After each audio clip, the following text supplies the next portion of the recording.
What's going on, everyone? Vampire Gaming here. If you're looking to cop some TCGPlayer singles, use the link in the video description below here to support the channel and me with singles you would already be buying.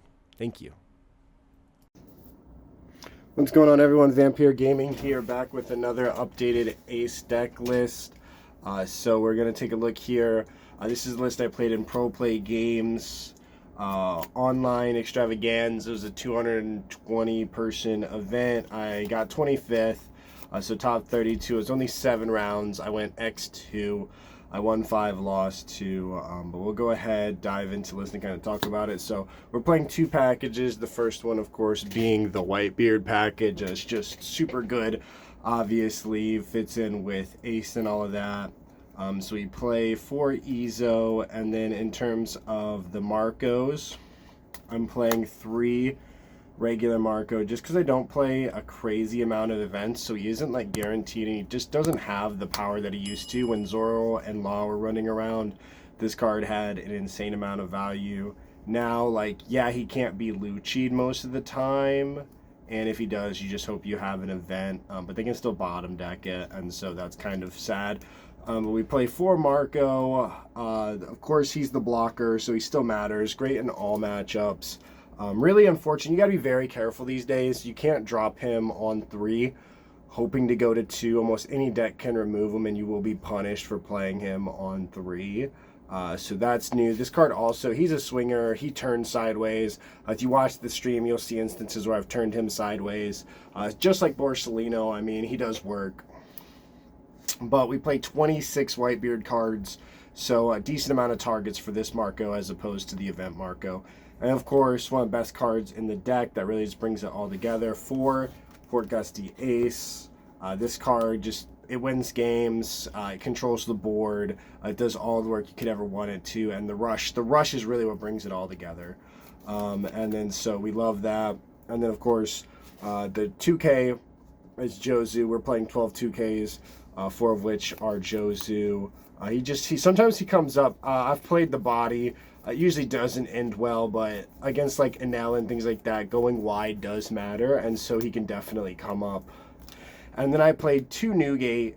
I really actually enjoyed this card. This card came up a lot and put in a lot of work in the event, and has continued to do so. Once you kind of like, because you play all these cards that can't be removed, so Sakazuki pretty much burns through a lot of cards to remove your stuff, and if you can stick a 9 beard after they've burned through a bit of removal and they can't remove this, he really starts to put pressure on them. Of course, being 7k can definitely change tempo as well. 2 Seaquake. Think of this as like people playing 2 of the Nico Robin, but this is arguably better. Yeah, you don't get a body, but the body's a 1k, whereas if you play this Seaquake, you're going to get potentially a 6k. If you play it with Ace on like 8, you can KO 2 characters on board potentially and 1 that's active if you minus that. So they have like a 5, you swing 7 on 5, you swing 5 on like 3, and then you activate this and clear the other one. So great for controlling tempo. Also clears and answers Rebecca. There was a game where I left them a Rebecca while I had a Seaquake in hand, so they felt slightly protected by the blocker, so I could pop it next turn and go for game. And then, of course, 3 Flame Emperor, MVP card of the deck. This card really just makes the ace leader. Honestly, I don't know if he'd be playable without this. 4 seems a little bit much, but we love the trigger. I mean, it's a trigger jet pistol, and when you play it, if they're at 2, it also perfectly pops Borsalino. 4 life leaders like Bello Betty can really put on some pressure. Got to be careful, though, because if they get double trigger, depending where you're at, could be very bad for you, so you gotta be very careful with this. But the worst case is it's a 1k, and that's really good for Enel as well. You can clear pretty much any body that they're gonna play besides Yamato, and then you can like use this, potentially peel a life, and then swing like at him again or anything like that. Isn't great on the rusher, but like if they play Trash Mom, great against Katakuri. If they play Trash Mom, you can choose to give them a life, play this, and then if you connect, it's essentially you just did a regular attack and cleared their board. Playing 4 Otama. as the other 2Ks. And then, of course, Makino. You play one drop, so we're playing another package. So I'm playing a small Straw Hat package, so I'm playing 2 Nami. And kind of like on that NL topic, because we're playing 2 Nami, we're also playing these Luffys, because this Luffy negates NL, and that's a big deal. The Rusher, because then you can just easily remove him from the board. And that comes up a lot. And so that's why I opted for this as opposed to Speed Jill or Atmos, even though I have less searchability for these. It's just for that one matchup. Same with here. I was playing 4 unblockable Luffy. I still feel like 4 is totally doable, but there's so much no counter at this point. And then we play the Nami. Nami helps you get here. So like instead of just drawing for 1, if you draw and see a Nami, you can dig 5 to try to find an unblockable Luffy and then go like 10 for game. So definitely nice to have that.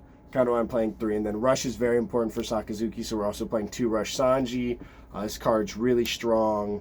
Sometimes it's not great, but having 1K counter is actually huge and makes all the difference. On top of that, we also play 2 Guard Point. Those are searchable. And we're playing 3 Radical Beam. I'm playing 2-3 instead of like 4-1, because sometimes I just don't want to go down the 2. And so these won't be live yet. My Radical Beams won't be live. So I like to have like the Guard Point potentially to be there, just because some matchups I just don't want to go down the 2. And then 2 Jet Pistol. I've been playing this. Extra removal, great for Kuzan. Kuzan really puts in a lot of work against you. So you don't want that. Also like the turn after on a Sabo. It's cheap Sabo removal if you want to push for game. You can hit this out of life, hit a Borsalino. You can also pop any character that Bello Betty plays. So sometimes if I cleared their board, I'll swing at their life until I hit a trigger, and then you can like pop. Because you kind of just want to be able to control their board, because once they get those characters out, they really start to put in work on you. But yeah, that is the deck list. I'll go ahead and pull up a screen here showing the full list, and we'll talk about it just a little bit more. Alright, and here's the full laid out deck. Just wanted to kind of show it here, but also kind of talk about a couple of the cards that I believe could go into this deck. The 3 curve is just non-existent, so going first. Plus the 4 curve isn't phenomenal. So one of the things that I've considered, it does add even more no counter, which is slightly dangerous. But I would love to see like Zoro. I've played Zoro at like a 2 of before, so I think Rush Zoro could potentially have a space here. I also, some of the cards that I've wanted to play were, I tried Fire Fist. I wasn't a fan. I like the trigger. I would not play the OP05 Fire Fist either. I just don't think it gets you where you're trying to go. Whereas the regular Fire Fist, yeah, it costs you 2 cards in hand, but you could potentially like clear a Bello Betty field. And I was playing it just for Bello Betty, but I just didn't come across any. At my locals, I almost always face a Bello Betty, which is silly. But I would love to see Rush Zoro. I could also see more Rush Sanji. I even considered playing Thatch, truthfully. Just because, like, if he does stick, he's so good, and he's so good in yellow. Thatch is so good into yellow. So potentially Thatch.